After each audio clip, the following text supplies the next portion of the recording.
Hi everyone, it's Nicole here for Honeybee Stamps with a Snow Buddies Mason Jar card.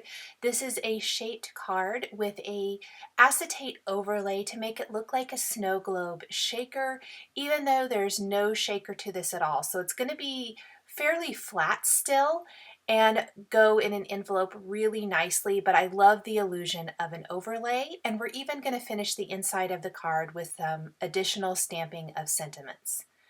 Let's start with the components of the mason jar card. I have die cut the base from white cardstock, two of the jar toppers from a black mirror cardstock. This is from Tonic Studios. This is a velvet, so it's kind of a nice flat.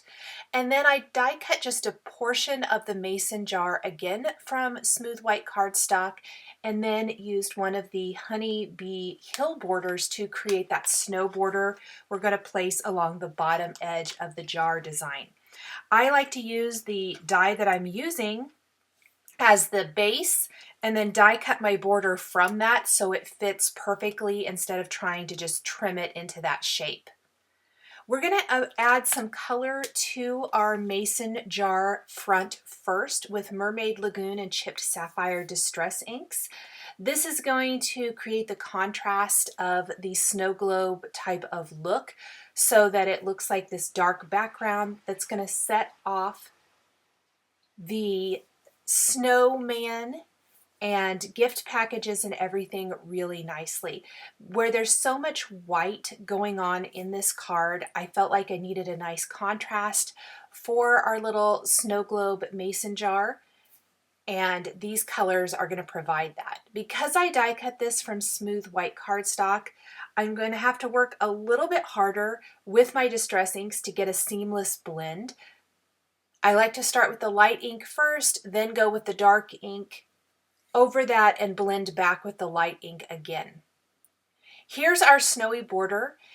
When you are inking and you are inking your card base, definitely, I always like to keep my work surface clean. So I try to remember to wipe it clean so that I don't take my card and accidentally rub it into that ink on my glass work surface, because that's going to transfer the ink to the card, and I don't want the back of the ink to be all inked up with ink smears. So I've adhered my snow border along the bottom edge of the card. Go ahead and move some of this stuff out of the way now. And I'm thinking I want to use sentiments from the Jingle All the Way stamp set. Originally, when I started this card, I did not think I would use a acetate overlay. I had been trying to think of all kinds of ways to give me that snow globe illusion without actually creating a snow globe. So I decided to set that aside for a minute while I stamped the images from Snow Buddies onto a scrap of smooth white cardstock here.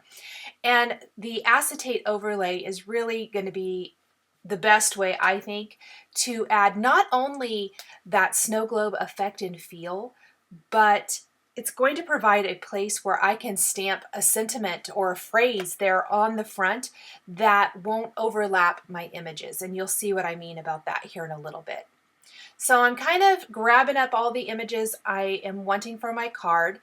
I originally did not stamp the scarf or the third present, so I will be going back and doing that later. That's one of those things where I guessed what I needed, but I didn't really account for extra space. I felt after I had the snowman colored and die cut, I felt like he needed a little something else. So a scarf's going to come in handy. And I like threes in my embellishments, so I went ahead and stamped an additional gift package as well. The snowman arms are not stamped in black. I know it's a little hard to see here, but in the finished card, especially once that ink has dried, you can notice the difference. Those were stamped with a brown ink because that's a solid image, and I felt like brown would work better for the snowman arms. Then I am adding just a touch of color to my snowman with blue-green 0000 and blue-green 01. And then I'm taking a colorless blender and blending out those harsh lines around the edges. This is just giving a hint of color to my snowman so he's not so harsh white. A little R00 for his cute little cheek, and then YR04 and 09 for his nose. We're going to be adding quite a lot of detail to our snowman before we tuck him underneath the acetate layer, and we'll get to that here in a little bit.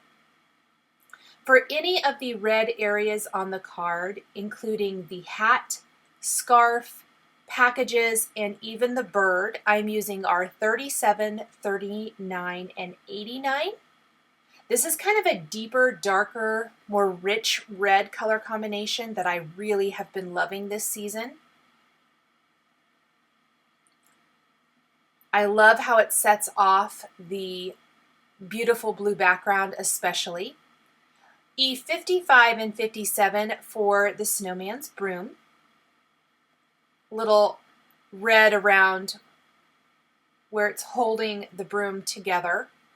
And then my green color combination is G82, 46, and 29.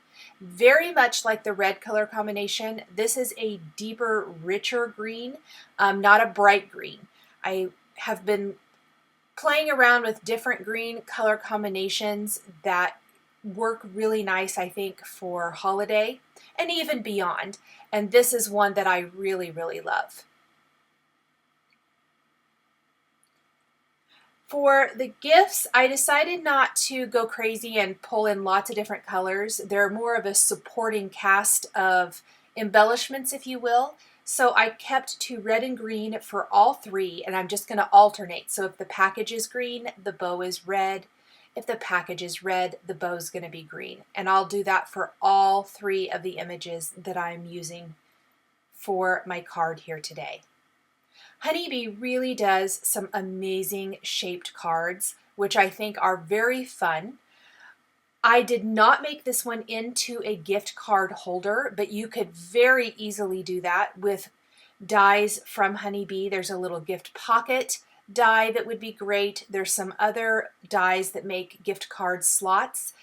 You could die cut those elements and tuck them inside your card. So if you want to make this into a gift card holder, that is a possibility and would be super easy. And it would be hidden within the card because this is a nice substantial sized shaped card. If you love shaped cards, this is just another fantastic option for you. Honeybee does some of the absolute best that I have seen as far as size and scale.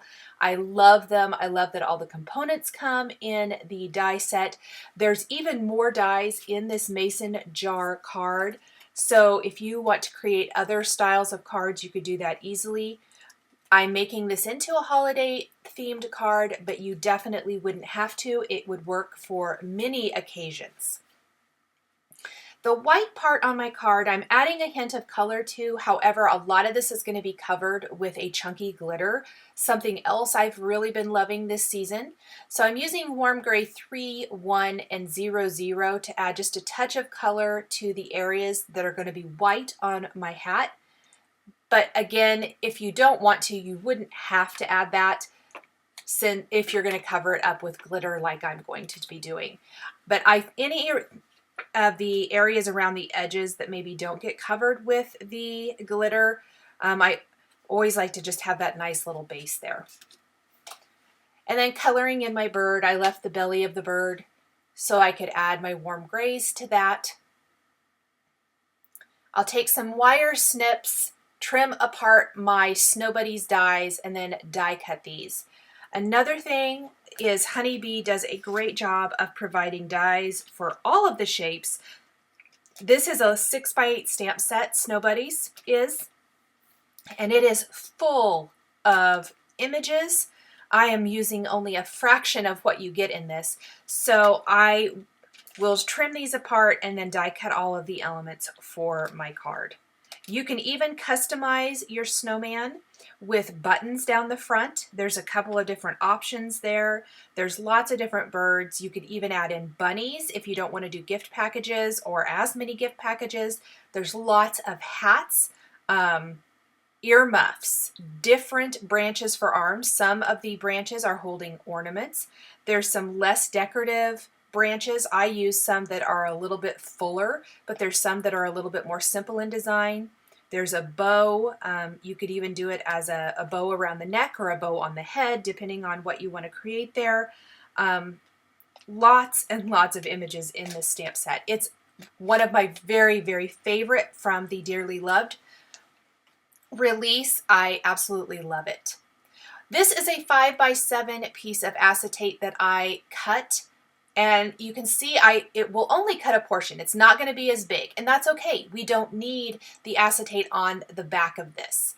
Now I wanted to leave this part of the a little mistake in and show you how I fixed it without ruining the acetate. I should have taken this off and stamped it because any of those die cut pieces underneath are causing it not to stamp in a very crisp image. I'm using that snow image from the Jingle All the Way stamp set, and it's not stamping well. If you take a little Stazon cleaner, in fact, I don't even think this was Stazon, this was just regular stamp ultra clean cleaner, and a paper towel or a rag, you can take that directly to the acetate and wipe that Stazon ink away. Remember, if you're using acetate, it's not a porous surface, and you're going to have to use a Stazon ink if you want it to ever dry. I'm using that falling snow image kind of around the top and then the edges. I don't want to go too far down. While I want it to cover up some of the image, I don't want it to completely distort it. So just kind of, it looks a little bit messy, but layered over the top, I think it turned out really awesome. So we're also going to take the Let It Snow sentiment, which is a huge sentiment.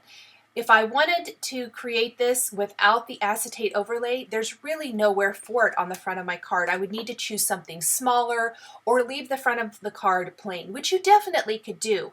But I decided to go ahead and stamp the Let It Snow kind of off to the right, so it's not completely covering the snowman's face, and then layer it over top of my mason jar. And I love the way this turned out. So we're going to have the acetate overlay over just the front of the card, and it does bend over the front, so I'm going to secure that with adhesive where it's going to be hidden underneath our next die cut layer, which is the top of the jar. So we're securing that on the back side and the front, and there is what the overlay looks like. I'm going to go ahead and add the embellishing to my snowman now with black glaze pen for the eyes, glossy accents for the nose.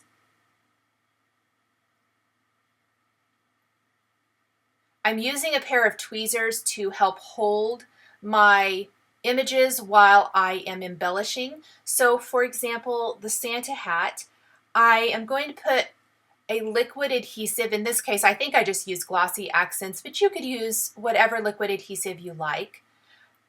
And I'm going to apply that to the brim and the pom-pom of his Santa hat, and then sprinkle on some chunky glitter. And I'm using a coffee filter to catch my extra glitter here.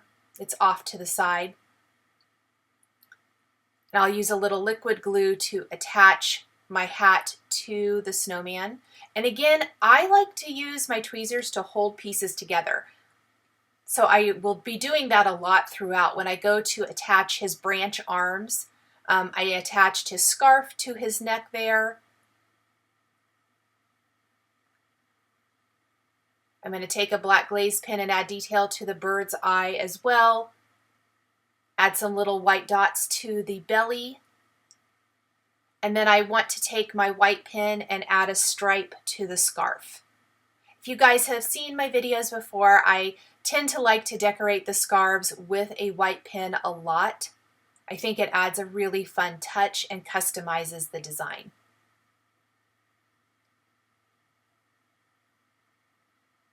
And some little white dots for his cheek. And his eyes too, I think it makes his eyes really come to life. So there's kind of what he's going to look like.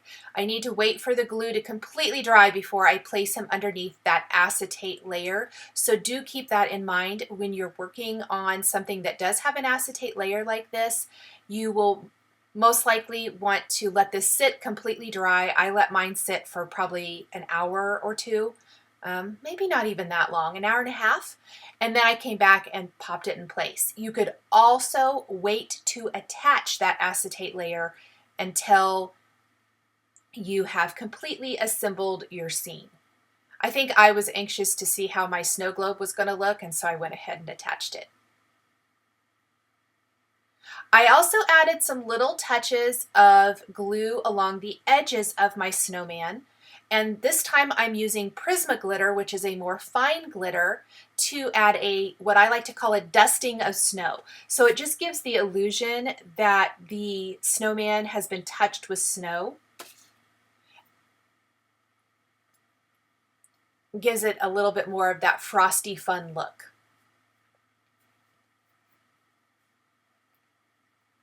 I'm going to put adhesive on the back of the jar toppers now. I love this velvet cardstock.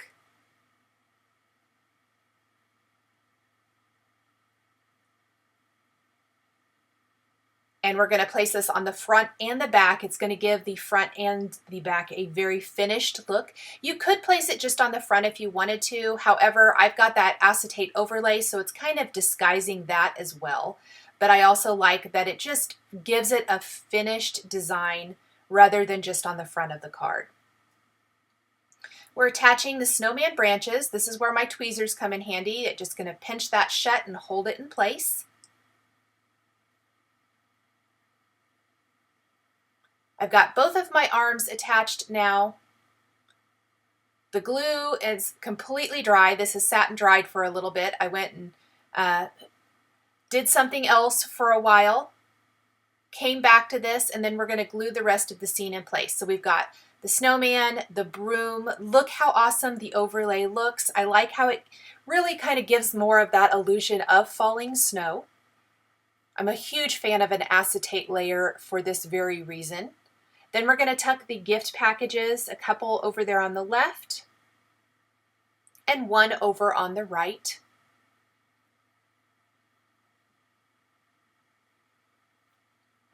And then the bird, I originally had planned to stick him up on top of the broomstick, but I felt like he got covered up too much.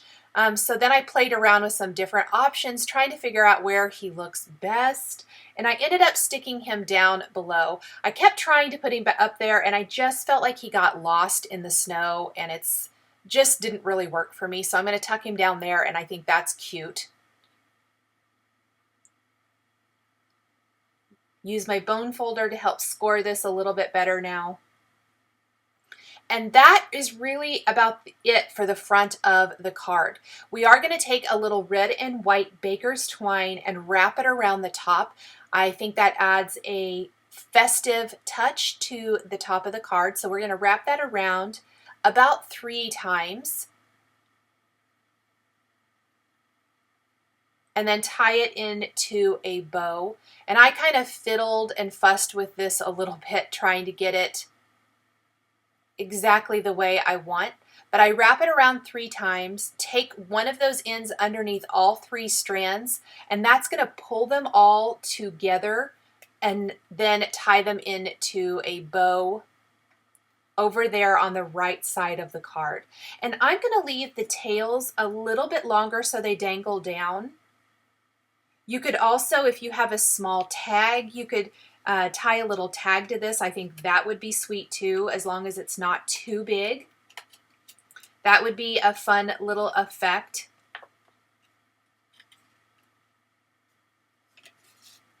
And maybe do a little to from or something like that would be really, really cute. Especially if maybe you're doing a gift card inside of this. And that adds a nice touch of color up at the top of the card that ties into all of the red that we used for coloring in the images. Finally, we want to finish off the inside of the card. So I am going to use my Misty And I'm going to use sentiments from the Jingle All the Way stamp set, which is what we used for the Let It Snow on the acetate overlay. And I'm masking off parts of the Dashing Through the Snow sentiment. It's awfully long, so I'm stamping through the snow with black ink. We're going to clean the stamp really well, and then we're going to mask off the rest of the sentiment, lining up the word dashing, centering it there, and just stamp the word dashing above this. And then underneath, we're going to use the to say phrase. So it's going to read dashing through the snow to say hello. So while this is a holiday-ish themed card and it can be used for holiday, it could also be used through the holiday season if you just want to send a hello card to someone. The majority of my sentiment is stamped with black ink. When we get to the scripty word hello from the sentiment that we're going to use next, I'm going to use the Mermaid Lagoon and Chipped Sapphire Distress inks that I used for inking the background on the front of the card. And I'm going to do something I really like, which is an ombre effect for a script sentiment. It really showcases it beautifully. You really will need a stamp positioner of some sort for this technique if you're using these inks. Pigment inks, you might not have to, but I'm using the regular distress inks and I'm inking them up with both colors of ink to start with. So the Mermaid Lagoon on the top and the Chipped Sapphire along the bottom, but you can see that you don't get a perfect stamped image. So this is where the stamp positioner comes in handy. You can ink up your stamp as many times as you need to and stamp that for a beautiful, crisp stamped image. So there is the stamped sentiment on the inside of the card that finishes off this mason jar shaped card featuring the Snow Buddies stamp set perfectly. Thank you guys so much for joining me today for this shaped holiday themed card. The supplies I used to create this card are listed and linked below the video here on YouTube. Please be sure to subscribe to the Honeybee channel for more inspiring videos. Thank you guys so much for joining me today, and we'll see you next time.